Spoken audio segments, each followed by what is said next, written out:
Good morning.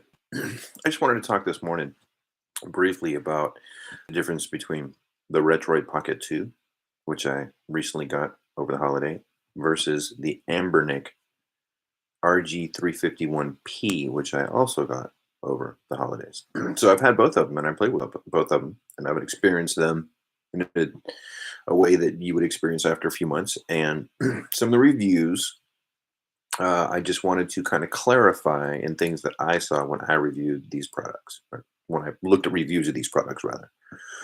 One of the first things that I heard complaints about was with regard to the Retroid Pocket 2 and how it had a kind of a cumbersome um, Android operating system interface. So you were having to hold down a button to access a cursor, drag it around slowly.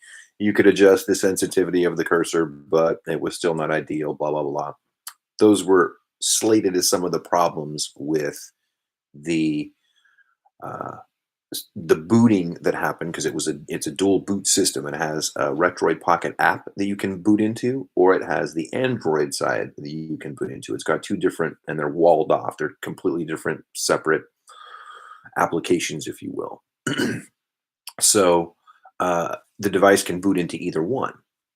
Some of the reviews that I had seen online had talked about the Retroid app, the Retroid Pocket app that you install. So one of the booting of the dual boot, not the Android side, but the Retroid Pocket app, because the way it works is you boot into Android for the first time on the device, and then you go to the toolkit and download the Retroid Pocket app, which then says, "Would you like to run?" You run it, and if you shut it down from there, it will return to there and boot into there the next time you play it.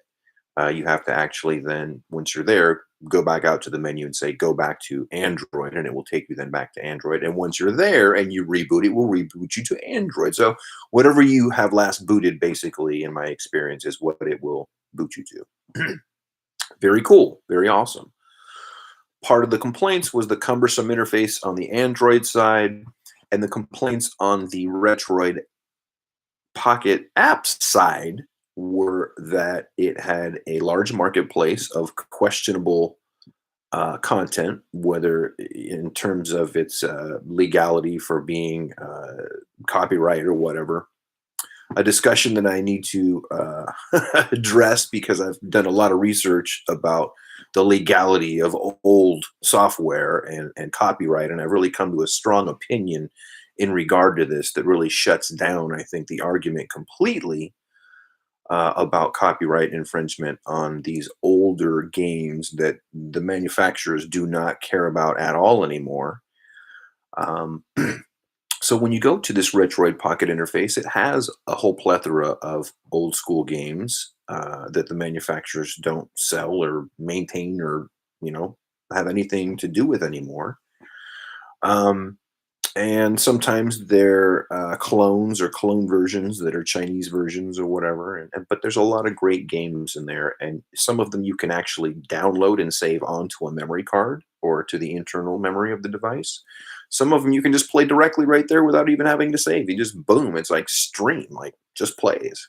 Awesome, cool feature. And you can go through all the different genres of games that the device supports, all the emulators it has on it, and browse for different games in all the different categories. Very, very cool. I thought that was pretty awesome. Obviously, it doesn't have all of them, but it supports quite a few. And so I dug that feature about the Retroid Pocket app. Part of the other complaint that I heard about the Pocket app was that when you actually played one of these games in that interface, was that you had no ability to save state. And I thought, oh, that was a bummer. So it kind of kept me away from even looking at the Retroid Pocket app, but I had to flame it up and check it out when I got one.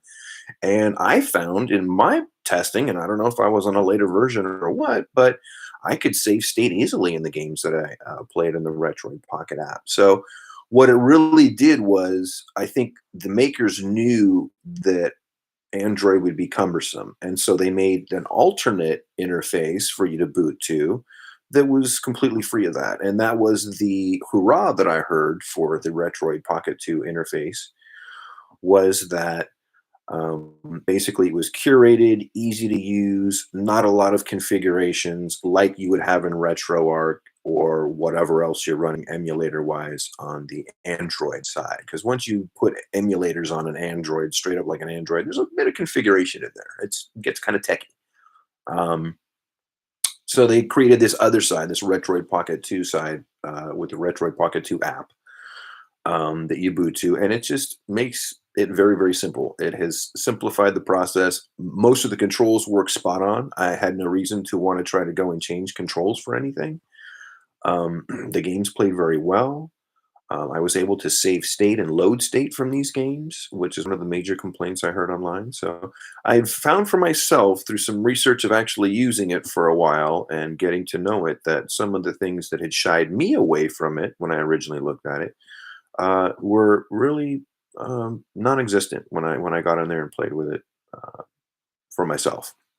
So I just wanted to let this out, let folks know who are kind of on the fence, whether they're looking for one or the other, or just wanted more information about these devices.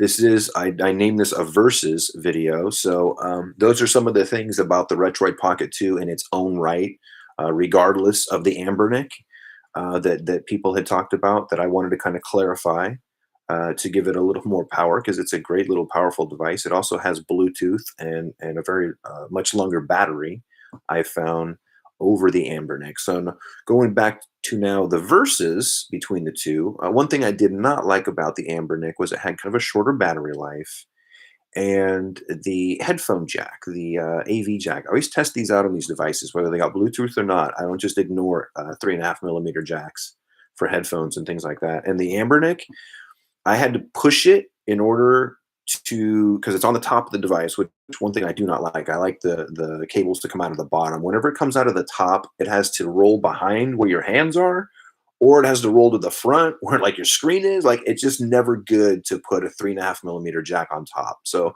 for any future makers of handheld devices, please always put the jack at the bottom. It's a lot more accessible. I understand if your device goes from a horizontal to a vertical position and you consider where the jack is because of that. But on some devices where it's only in a vertical position and never going to really be changed horizontally primarily, it can be problematic to have that 3.5 millimeter jack up top with the, your cable coming out the top of the device and wrapping around. It just can get wound up in my hands, and it's difficult to deal with. But in any event, on the Anbernic, in order to use the headphones, I had to literally push the end part of the jack that's when it's in the device. I had to push it a little bit for the sound to come through. Initially, if I just left it alone and played, I'd get sound faintly through one of the sides of the, and I know they're great Apple headsets that I use with other stuff, and they sound phenomenal.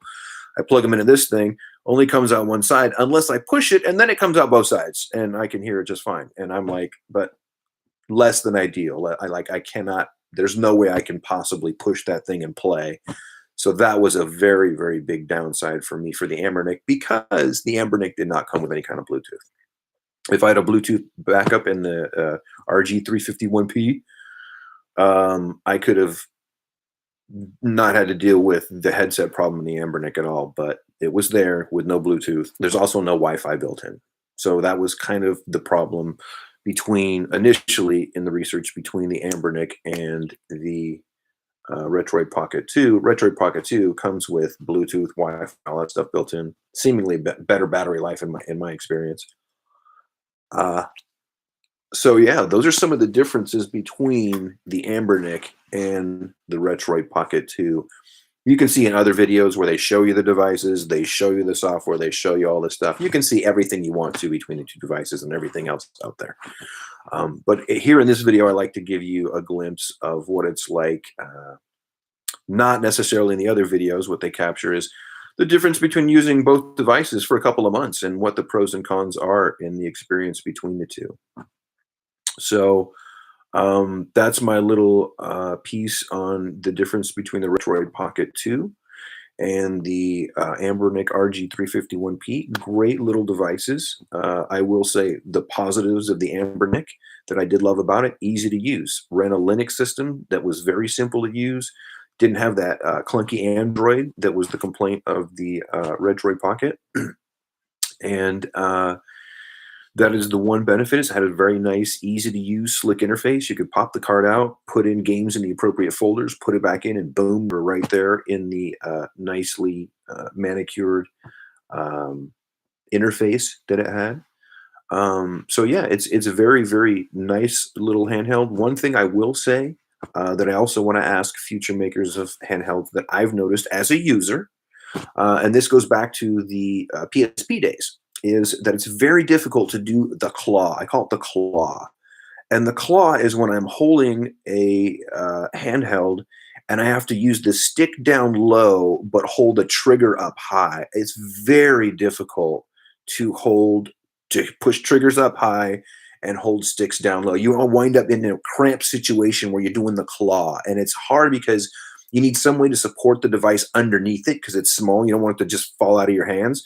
So in order to get something underneath the device and still use sticks and the triggers, it's so tough. It's so tough. What I found is a lot easier is to have the sticks up higher, closer to the triggers. If I'm holding a handheld like this and I can just do this to control basically rather than the claw, way more comfortable for me. I'm like not getting hand cramps, that kind of thing.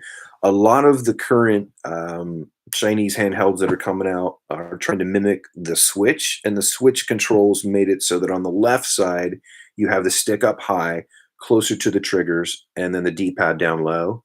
On the right side is the reverse. You have the stick lower and the buttons up high. Not a bad configuration. I've been enjoying that one as well, and I've only seen one other device come out recently that has both sticks up high above the D-pad on the left and the buttons on the right. I would honestly like someone to send me, the manufacturer would be great if they would send me that unit. I would love to test that thing. I would love to, I forget the name of it, but it's literally, if you go to retromimi.com and look at the only one there that has two sticks up high, I want to try that thing. I want to see what it's like to game with the two sticks up high above the D-pad and the buttons, because I think that closer to the triggers, much more comfortable gaming experience. And I've only seen one device actually try that. And so I would love to review that thing. I'd love to play with that thing for a month and then get on here and make a video and talk about, hey, maybe it was a lot more comfortable that way. So anyway, I enjoy making these videos. I think I'm going to start making a lot more review videos about my Chinese doodads because I just love them. I love them. When Sony dropped the ball, when they deserted the thing that they called life, I was heartbroken. I and many others were heartbroken. Still to this day, heartbroken. I love my Vita, and I cannot believe Sony just killed the Vita. It blows me away. That was supposed to be something in my mind when it first came out. I thought, wow, Sony's actually going to commit to something for a long, long time. They're not just going to stick their toe in the water and see what makes money. They're going to actually commit to something here. Like, to me as a gamer, I'm going to use this thing as a phone. I'm going to use it as a game machine. I'm going to use it as an all-in-one. I called it the Swiss Army phone is what I thought it was going to be. I literally thought it was going to have everything I needed and wanted in one pocketable device, dude. I was so excited for the Vita. And what do they do? Let it flip-flop like a fish out of water, dude. Called it life and let it die within 5 years. Oh, my God. So now I myself and others like me who love these. This is the new Vita. This is what the Vita was supposed to be. That right there is the Moji i7S, only device of its kind on the planet. Amazing. Straight up, Android phone, plays anything, super high power, strong glass. I've done videos on it. Anyway, my gosh, dude, I'm digressing now from my original point of the Retroid versus the Anbernic. I hope you've picked up the differences between those two devices. They're wonderful devices. Few little kinks here and there with each one. I wanted to clarify primarily about the use of each one, and I wanted to give you some positives and negatives that I've encountered. So if anybody's on the fence about actually doing the Retroid Pocket versus the Anbernic, if you can, get them both, absolutely. But if not able to, that's definitely some good information, I think, with all the other videos you can research on YouTube to really give you a very clear snapshot of what you should be going with, spending your hard-earned ducats on. So watch out for more videos, and hopefully that manufacturer of that other doodad with the 2 sticks up top will send me one, and I'll be doing a video on that. Anyway, enjoy the doodads, guys.